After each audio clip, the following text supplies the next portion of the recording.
Okay, so welcome everybody. Welcome to Scholastic Assessment. So as part of the orientation, today we are just going to be exploring assessment within this particular module, given that your first assignment, which is due sometime in March, early March, is informed by especially the conversation that we will be having, because the conversation today is all about just setting the groundwork where we will just be unpacking traditional and authentic assessment approaches and just examine how the national strategy on screening, identification, assessment and support really guides assessment practices within the South African context.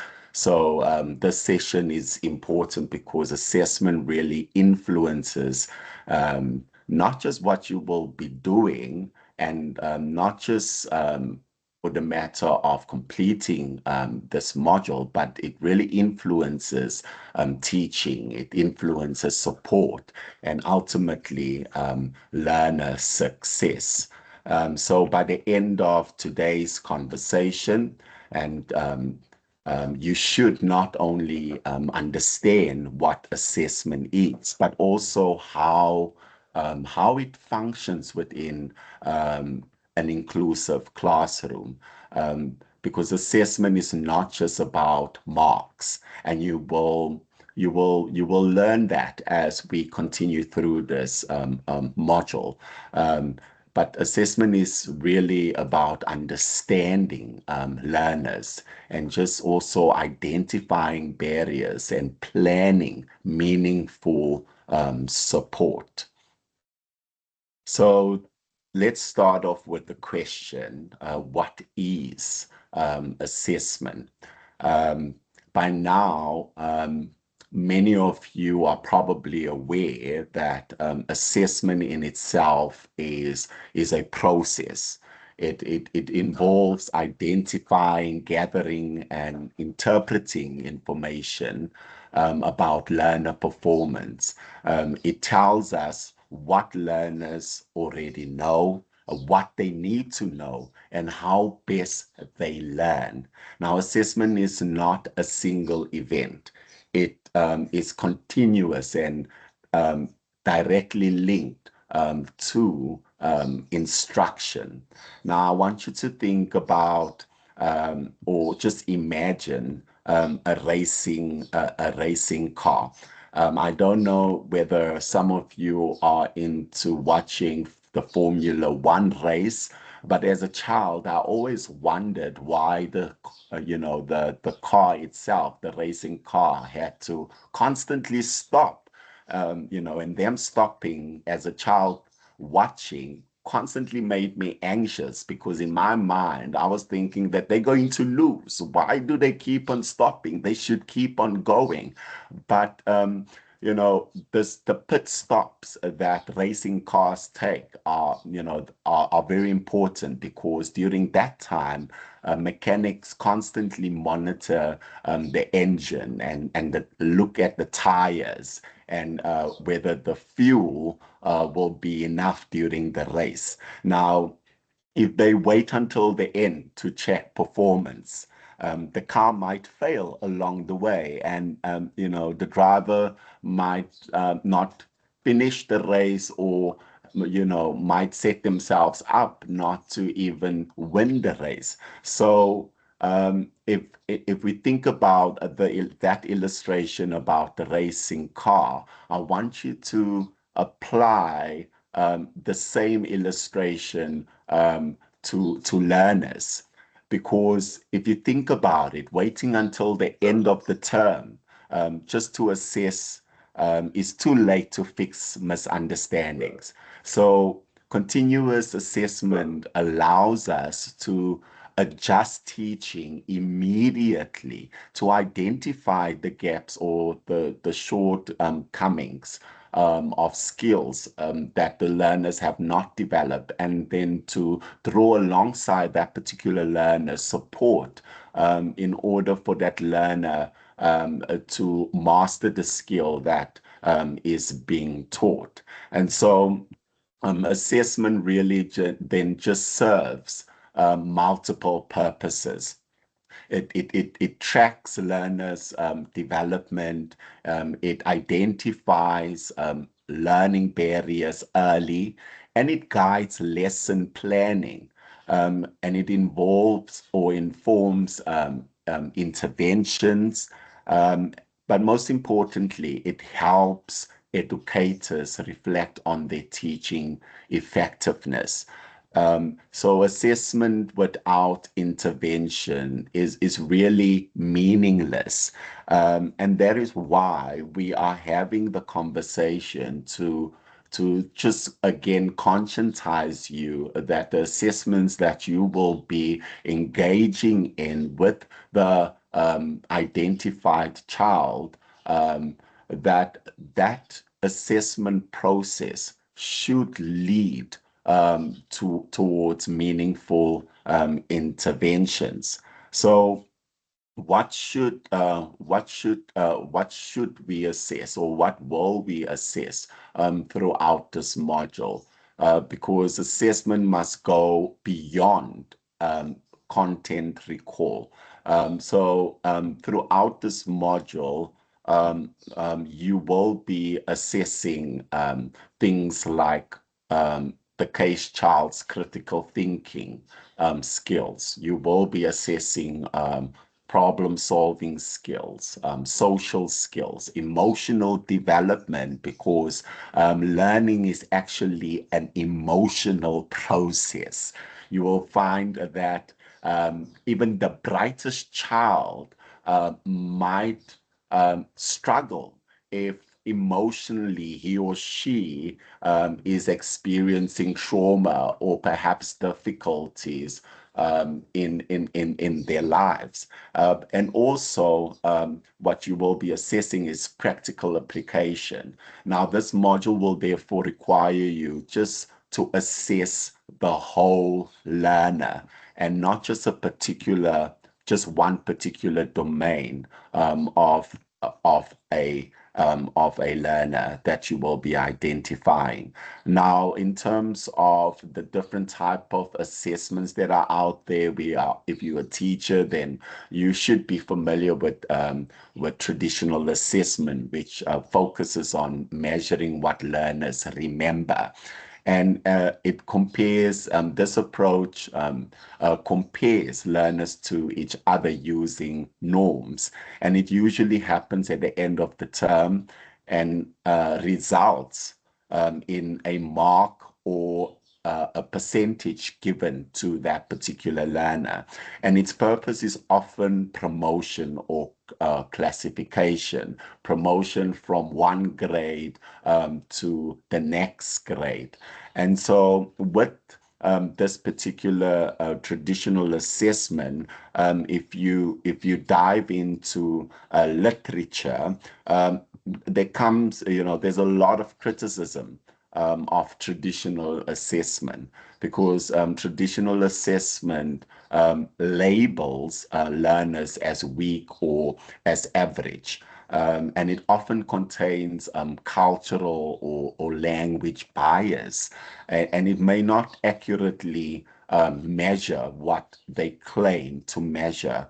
And it also provides little guidance on how to help struggling learners, because ultimately it is all about promotion and classification. Now, in this module, I want to conscientize you that this approach is not sufficient.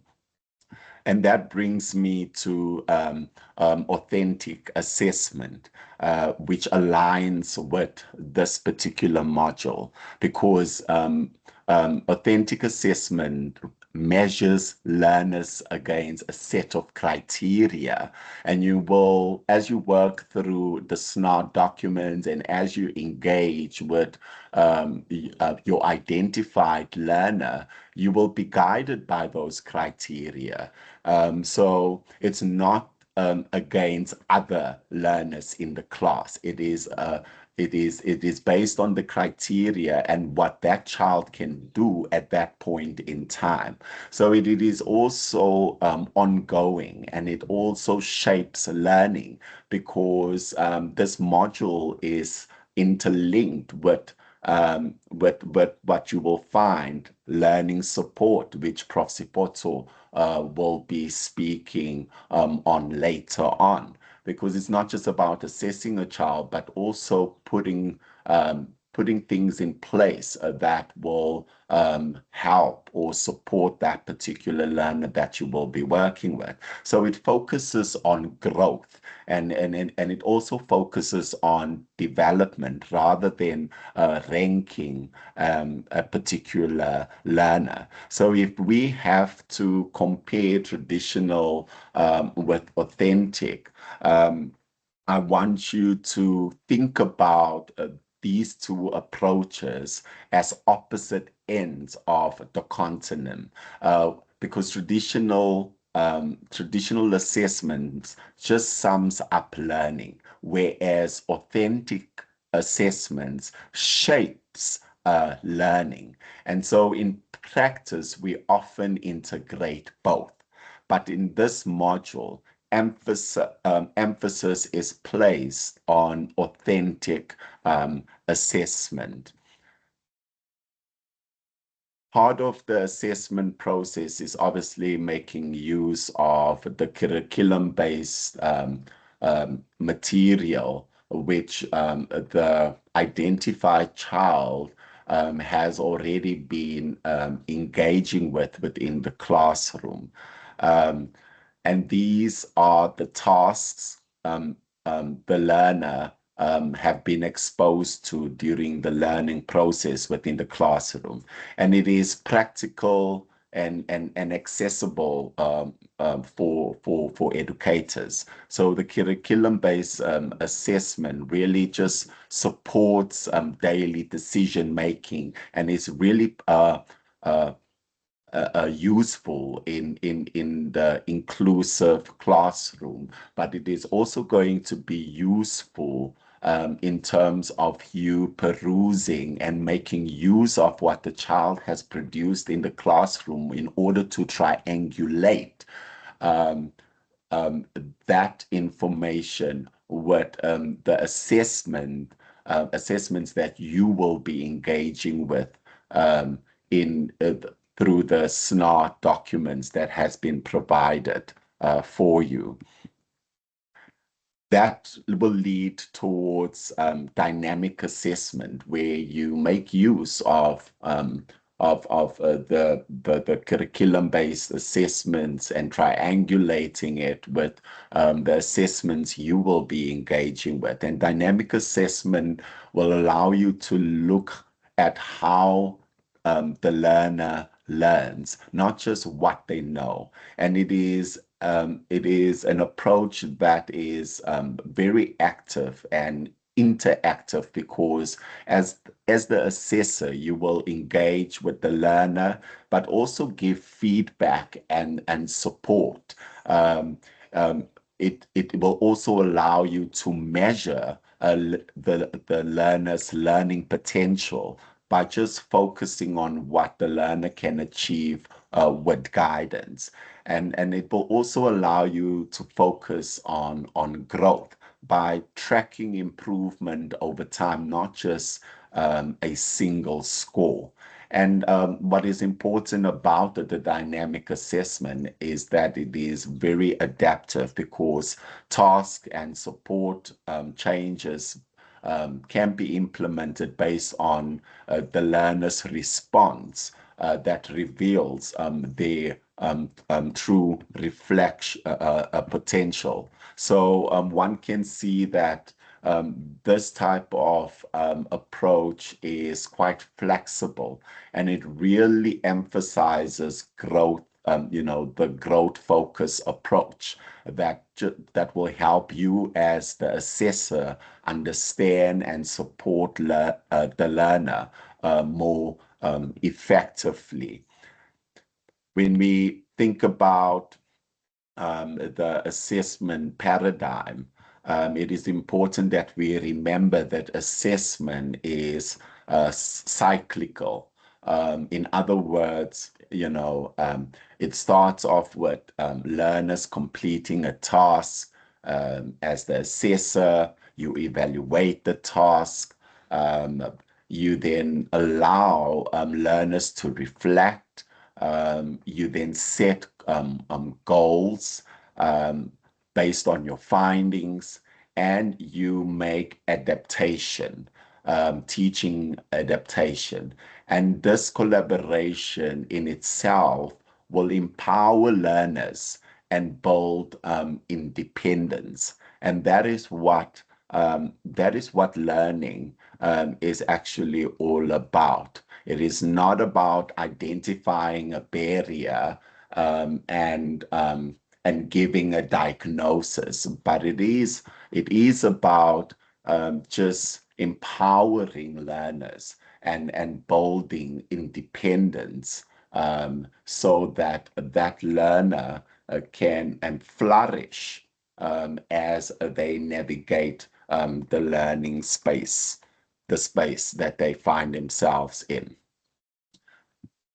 Now, in terms of the principles of assessment in inclusive education, um, the principles are informed by um, early interventions. Hence, previously, I spoke to you earlier on about the learner being a certain age, because it is all about trying to identify a learner who are still developing skills in certain areas. And so early intervention is quite important, and seeing the learner as a whole person will inform how you approach the assessment, this assessment engagement with the identified learner, but also differentiated strategies are important, and one of the principles that are emphasized in inclusive education: active parent involvement, as well as ongoing teacher support and training. We avoid in this process over testing and focusing on meaningful evaluation. And so by following these principles, we will be able to draw alongside the learner to support and, most importantly, journey with the identified a child that you will be working with.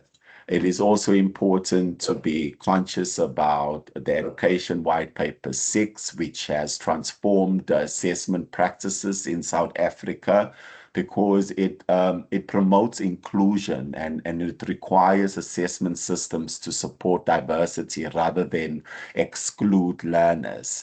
And so assessment must now facilitate access, participation, and equality. I'm mentioning all of this so that it informs your approach to the scholastic assessment implementation.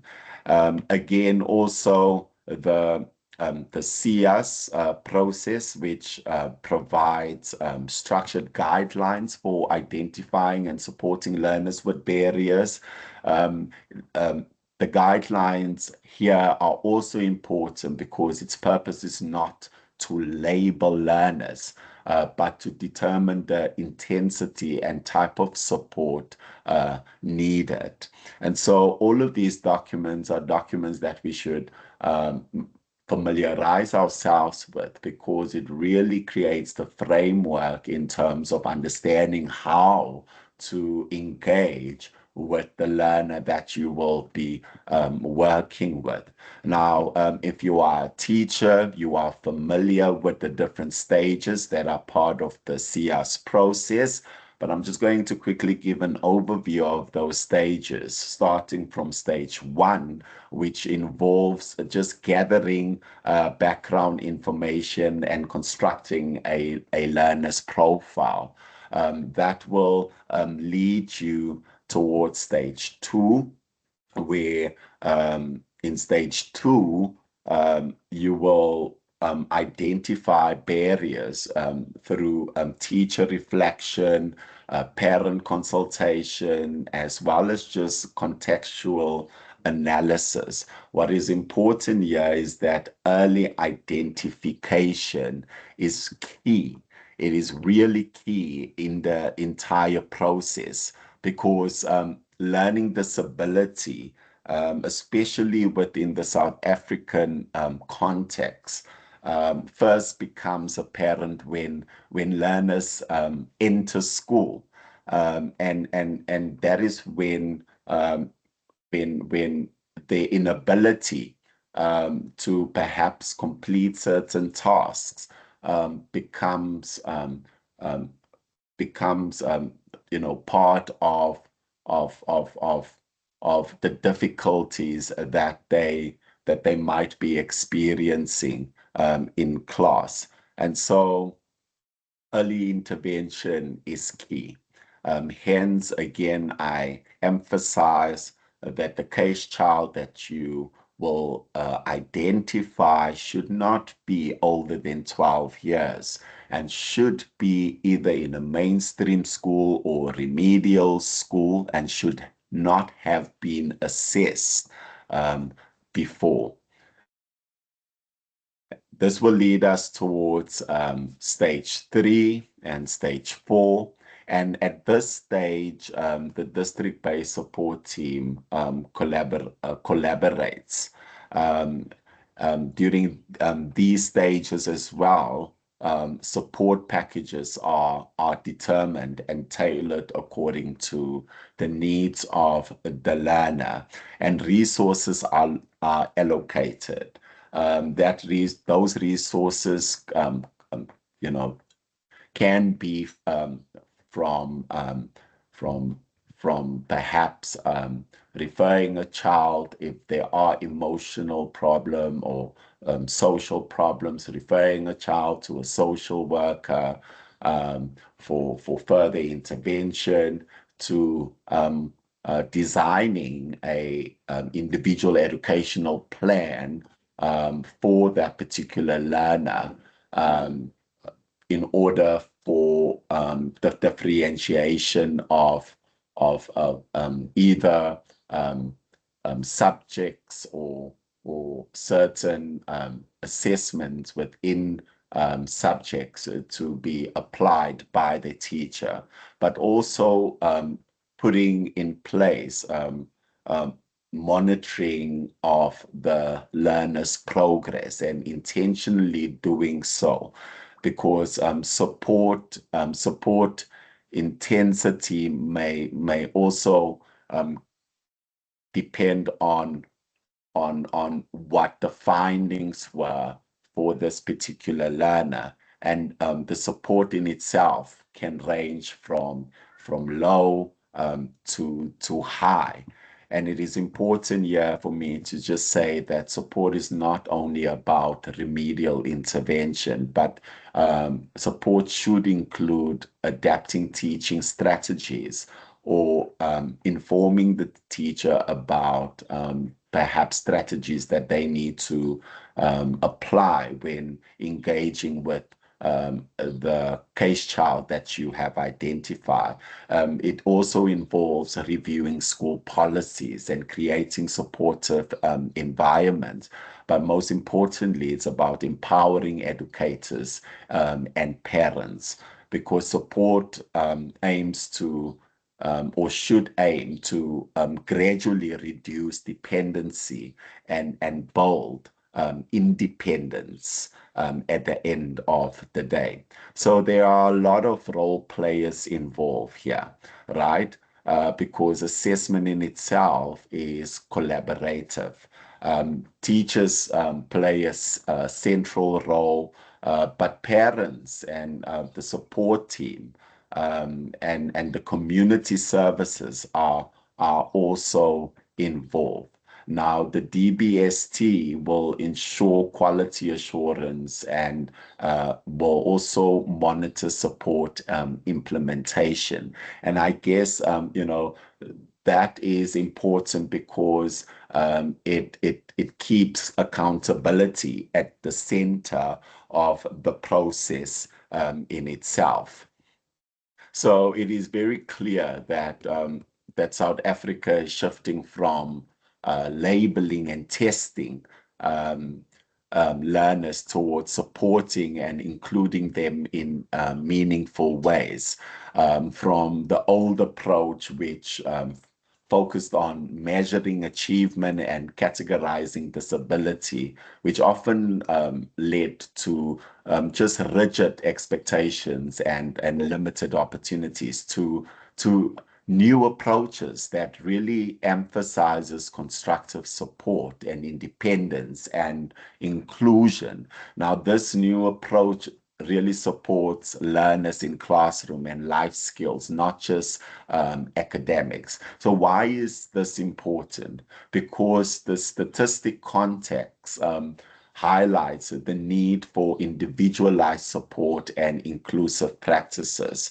Now, this is just some of the statistics I could gather, and it only goes up to 2024, which in itself tells us or should alarm us in terms of the gap there is in knowing contextually what is, what are the needs of our children. Just the statistics in front of us indicates that in 2024, 70% of the children were identified with some disability. And it also indicates that that there is no SLD data, or that the SLD data is limited nationally. That should be a red flag, because contextually we know that there are children struggling. However, there's not enough research being done. There's not enough information out there that gives us an overview or an understanding of the severity of perhaps specific learning difficulties within the South African context.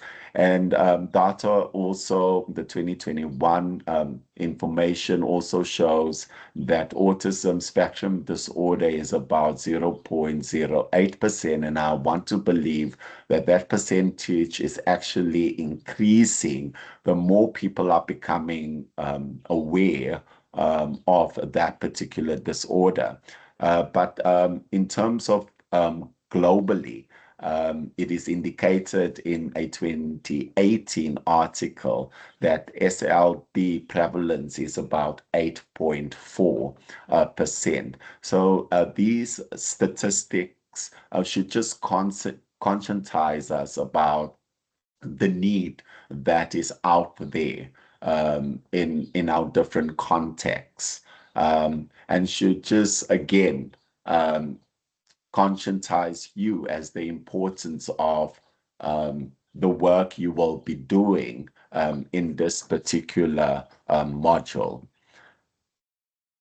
Having laid the groundwork about assessment and understanding assessment and the approach that you will need to adopt or embody, I want to bring your attention to your first major practical assignment for this particular module.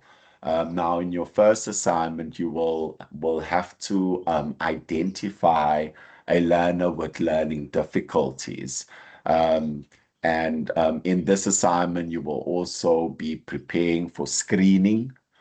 You will also be required to demonstrate your understanding of assessment theory in practice. And you will also need to show awareness of ethical considerations, such as confidentiality, as well as consent and fairness in your approach. So this assignment will lay the foundation for assignment 2 and assignment 3. And the same learner must be used throughout the entire process. So the learner that you will be identifying in assignment 1 is the same learner that you will be journeying with throughout throughout this module, throughout this year. This assignment 1 will lead you towards assignment 2, where you move deeper into the assessment process. You are no longer just screening. You are actually now examining foundational learning competency that affects academic performance, such as physical functioning, perceptual functioning, visual functioning, as well as auditory functioning. And so you must use the modify form, SNAR form that was made available for you and that can be accessed on the Moodle platform. And you must also provide structured evidence-based observations. So you're not just assessing the learner, but you're also observing what is happening during the assessment process. You must also in the second assignment, demonstrate professional interpretation of your findings. And I want you to remember that the foundational barriers often explain scholastic difficulties, hence the importance of assignment 2's structure, but also the importance of the academic performances that you will be zooming into. When you have completed assignment 2, it will then guide you towards engaging in assignment 3 that actually carries the highest weight, which is 35%. So it requires depth as well as academic rigor. And in assignment 3, you will be required to conduct structured scholastic assessments for oral language, for spelling, as well as reading and writing and mathematics. And you will be required to analyze the case child's strengths as well as their weaknesses, and link the findings to potential barriers. Now, when I say link findings to potential barriers, that doesn't mean that you are diagnosing the learner. In this module, we do not diagnose, right? But you're just linking your findings to potential barriers, whether the child has barriers in oral language, or perhaps the child has a barrier in spelling, or in reading, or in writing, or in mathematics, and not necessarily giving a diagnosis. Because remember, as an assessor, you are not legally allowed to diagnose. That is a role undertaken by an educational psychologist. But the purpose of your engagement of assessment is just to link the findings of your assessment to potential barriers. And those barriers are based upon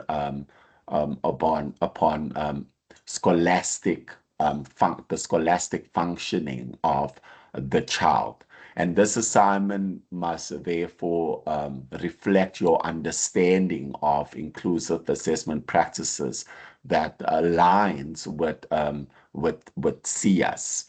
when you are done with assignment 3, the information that you have gathered in assignment 1 and assignment 2 and assignment 3 will set you up, or will give you the ground, will give you the information in order to start compiling assignment 4, which will be your final and most comprehensive assignment, which carries about 25% of your year mark. Now, in assignment 4, you will compile your previous assessments, your screening, the foundational and scholastic into a cohesive report.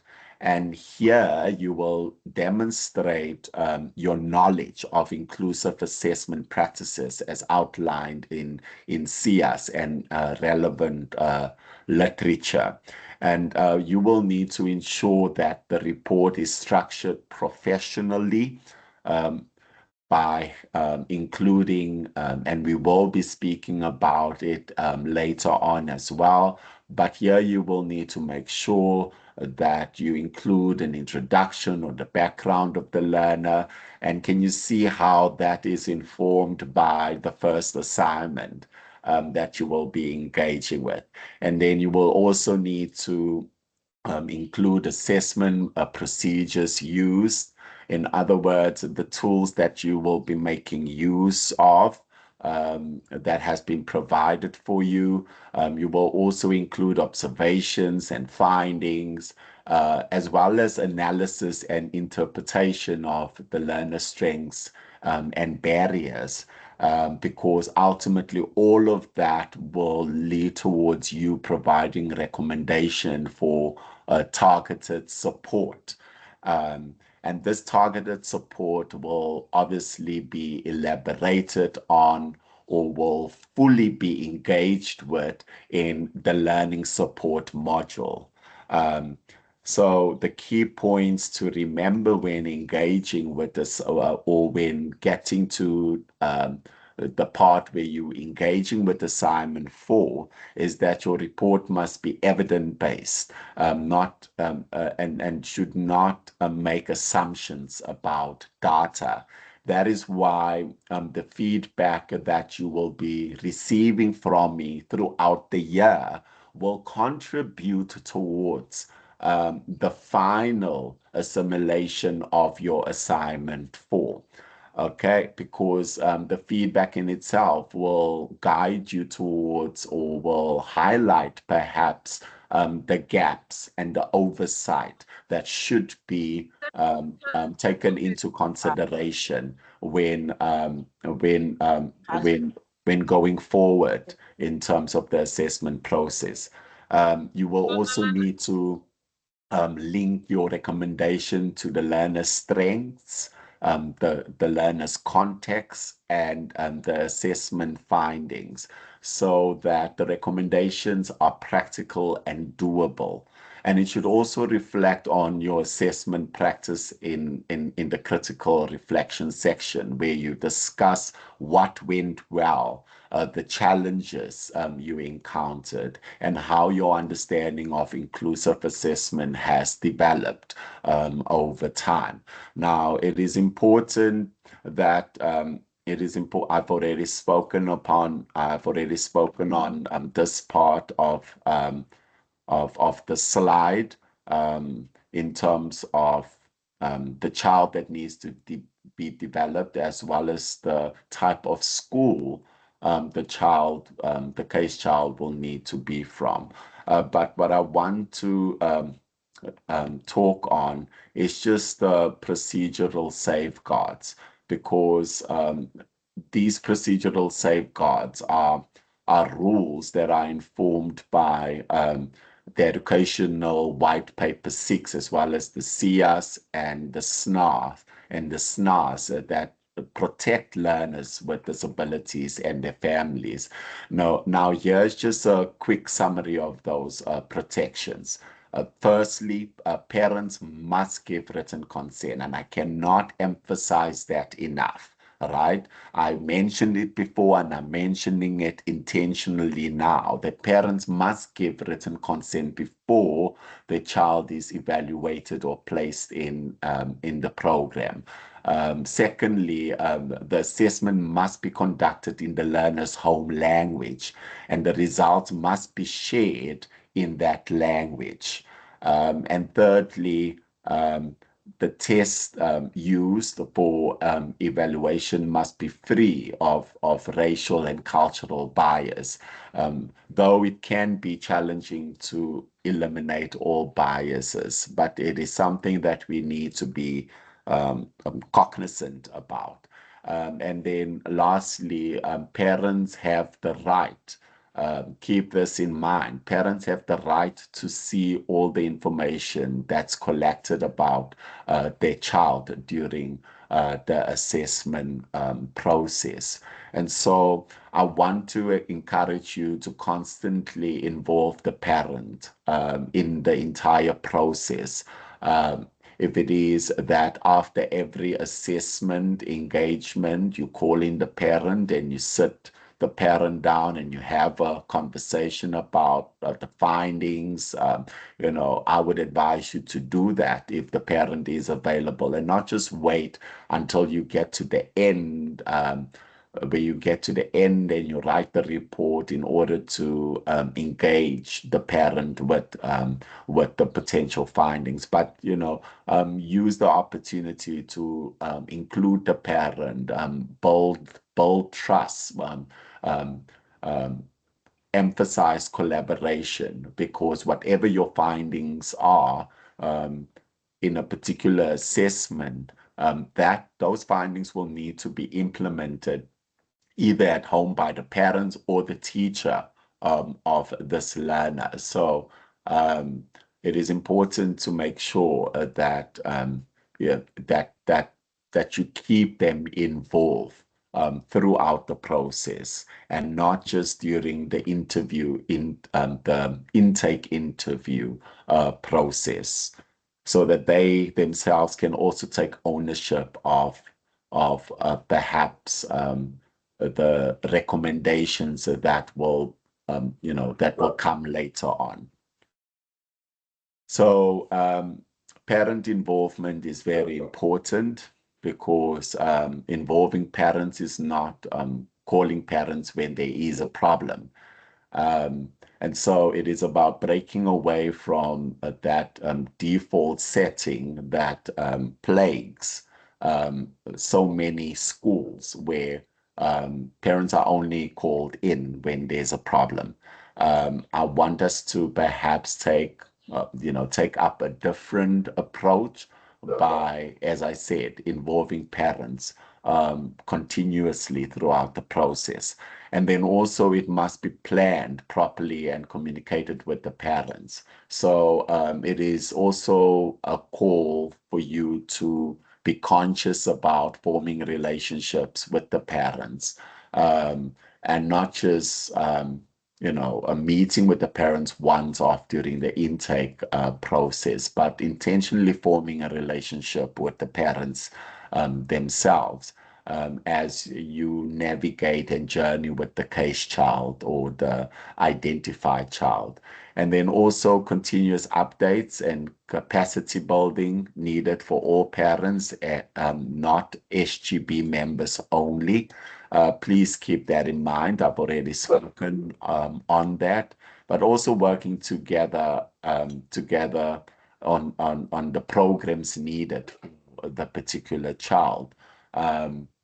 Because you will find that during the intake process, that perhaps not all information that not all information will be shared with you, but by constantly involving the parent and continuing the conversation, you will find that parents open up and will even share more about perhaps what is happening in their child's life.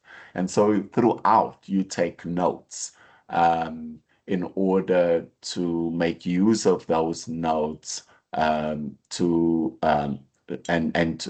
order to triangulate and compare it with perhaps your findings. It is important to make sure that they are constantly involved, that you do speak to teachers, to the teacher of the learner, that you speak to the parents, because as conversations continue, the more information they will share with you, which probably has been left out during the first engagement with them. And then also effective communication per phase is needed, right? So make sure that communication stays professional, and that you take up the professional role as assessor when communicated. In other words, being conscious about information that should be shared, can be shared with teachers, or information that can be shared at that point in time with the parents.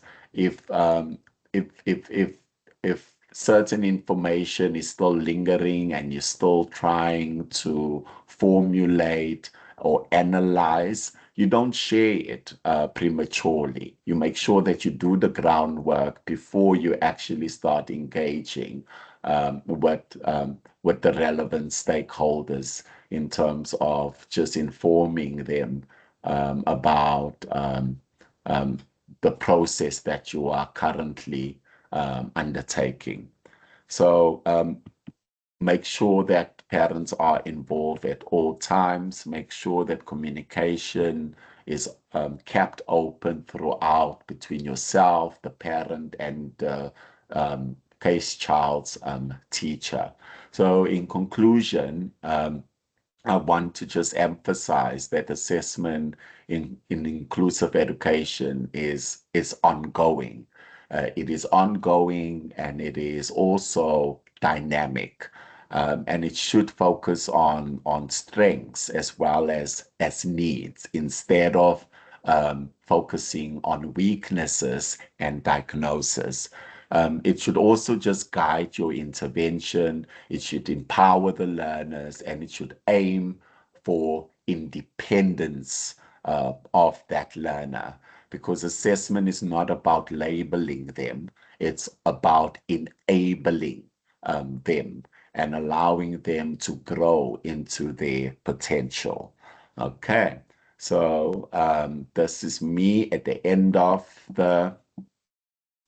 today's unit. I saw a hand, and I'm going to give an opportunity to perhaps engage with queries and questions you might have.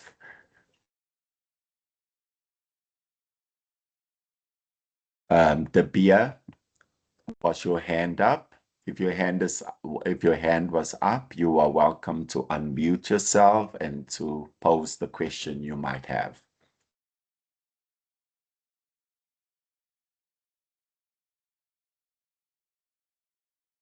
If there's no questions, I'm going to quickly navigate Mosala.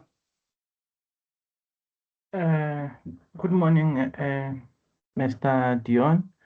Good morning. Yes, sir.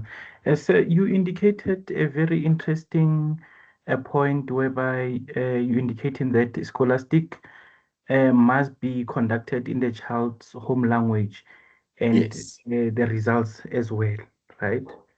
Well, the results will be verbally. When I say results, it emphasizes that what you communicate to the parent must be in that language, because if the mother tongue, mostly the mother tongue of the child will be the language spoken by the parent as well. Okay. So now I work as a learner support educator in a Afrikaans community, which is in Westbury, and most learners there and parents they speak Afrikaans. Sadly, I I do not speak Afrikaans. I understand a bit of Afrikaans, and Okay. when I assess kids, mostly I use English, but uh, it, so now it contradicts with what you are saying in terms of learners must be assessed in their home language. Myself, as a learner support educator, I can't speak Afrikaans. Yeah. And we find that that is quite, that is, quite common, especially within the South African context.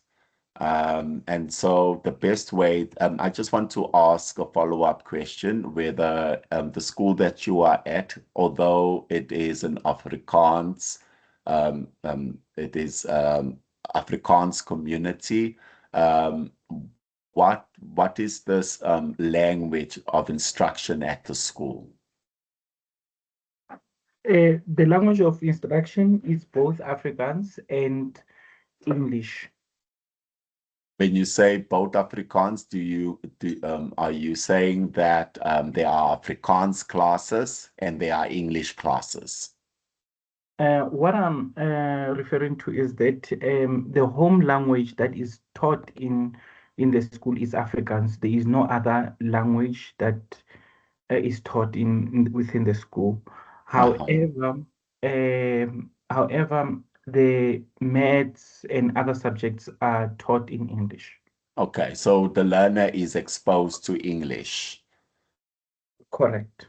All right. So because of the significance of your context, but also um, because of um, because of your language, your language ability, I would say that it is best you know, to assess that child in English, because if your Afrikaans is limited, that limitation might also influence how the assessment process will play out. But in such a case, it is important, therefore, to knowing that the child's home language is in Afrikaans and the child is being taught in Afrikaans, is then to be conscious about that during the assessment process and be conscious about the impact it has in terms of how the child respond to certain assessment tasks, and take note of it, and it should be part of your write-up Thank you very much. as Uh, long just, as you acknowledge it. yes, just one question that I'm facing as a learner support educator, and also the engagement that I had with Madam Solomon based on the dialect.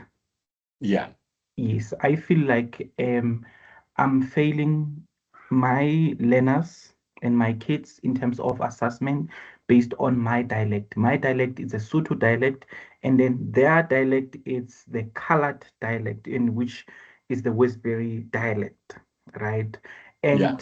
And in terms of pronouncing words, I don't know like how I will structure this, but it disadvantages them in terms of the assessment. So it's just something that I wanted to put out there in terms of the assessment and my challenges.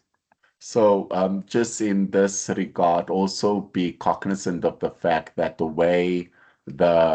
the assessments for this module have been set out is that you will basically play a facilitating role and an observation role.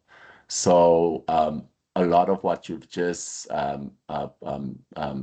indicated will not necessarily, in most of the assessment approaches for this module, be problematic. Because it will emphasize it emphasizes the learner's engagement and the learner's response. But in the at the assessment, at the assessment or during the assessments you are required to where you are required to perhaps communicate what the learner should be doing, I would advise that you practice perhaps what you need to present to the learner before engaging the learner with that particular assessment. In that way, we can try and navigate the difficulty which you have shared. Okay. Thank you so much, sir. Thank you so much for sharing. Please make sure that in everything that you do, that you keep record and you take note, that you include, all of perhaps the concerns you have, as well as barriers that you're identifying as part of your write-up and your notes, because together it will create a picture of what happened and in your engagement with the learner, which brought about specific outcomes. And I will be able to give feedback on that as I engage with your assignments. There's two hands up. Vessels.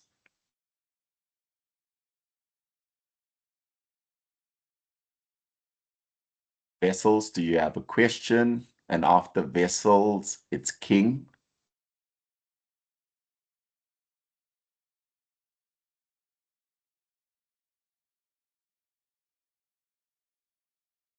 Vessels, you've unmuted yourself, but we can't hear you.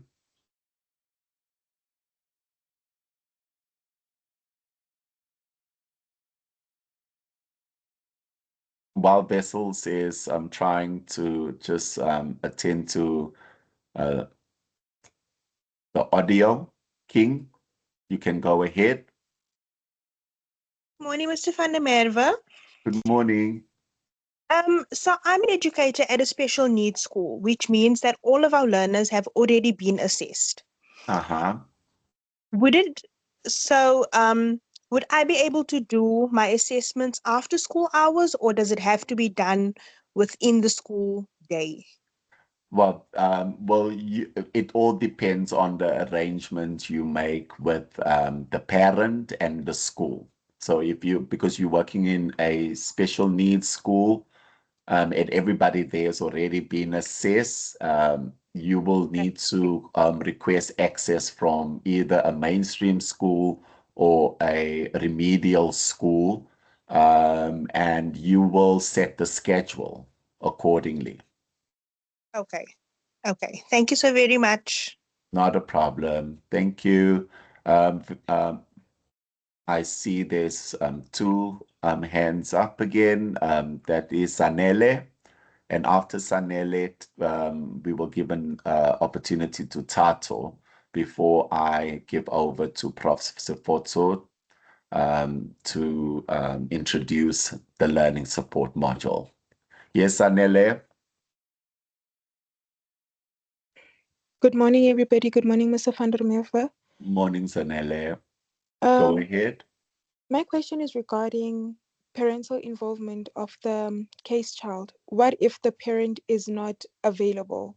For an example, there are kids in my school, because I work in a township school in Soweto. There are kids there that I could use as case children. I already have an idea who I can use since I teach them as well. However, the parents are not always present. So it could be a problem of getting the parent to come to school to give me consent to use the child as a case child. Would that then not impact on my case? Well, Sanele, you cannot engage with the child at all without the parents without the parents giving consent. So even if it is trying to get the parent to come to school just to give you consent, that is very important. You cannot continue with that particular learner which you have identified if that does not happen. And what would happen in the case where the parent wants to withdraw? First, they come on board, but maybe at the end of the term or mid-year, they decide that they would like to withdraw consent. Would I then have to start over with a new case child? When they withdraw, Yes. well, if they withdraw from the process, obviously they would need to communicate that to you in writing. as well, you will inform me and we will have a conversation, because by that time it will, we will have to look at where you are in the process and what you've done thus far. All right. Thank you so much. So you will have to reach out to me, nah? All right. Thank you. Okay. And then we have Tato. Was your hand up, or is it Patrick? Oh, sorry. I actually took my hand down for another reason, but I just saw something in the chat asking if this assignment is only based on the threshold of its unit 1, 2, and 3, or what are the guidelines? Let's say that again, Patrick. Oh, sorry, is it Patrick Tato. speaking? Oh, sorry, Tato. Yeah, no, Say in that the again. chat, someone asked if the parameters of assignment 1 are only units 1, 2, and 3, or how much I guess depth and broadness do you expect? Well, you will see that you have the assignment instructions, which Okay, I give saw that. guidance. And apart from the assignment instructions, you have this now one document.